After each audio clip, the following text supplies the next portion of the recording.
श्री स्वामी समर्थ महाराज यांचे जीवन म्हणजेच भक्तांसाठी चमत्कारांची अमृतगाथा आहे. त्यांच्या असंख्य चमत्कारांपैकी हा एक चमत्कार.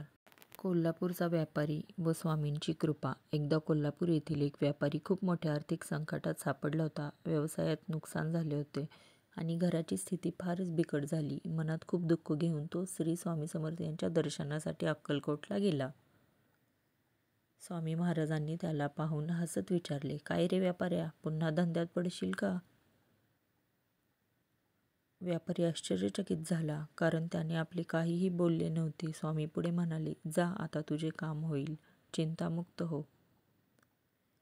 व्यापारी घरी परतला. काही दिवसातच एक जुन्या व्यवहार जो वर्षभर थांबला होता, अचानक पूर्ण झाला आणि व्यापाऱ्याला मोठा आर्थिक लाभ झाला. त्यानंतर त्याचा व्यवसाय भरभराटीला लागला.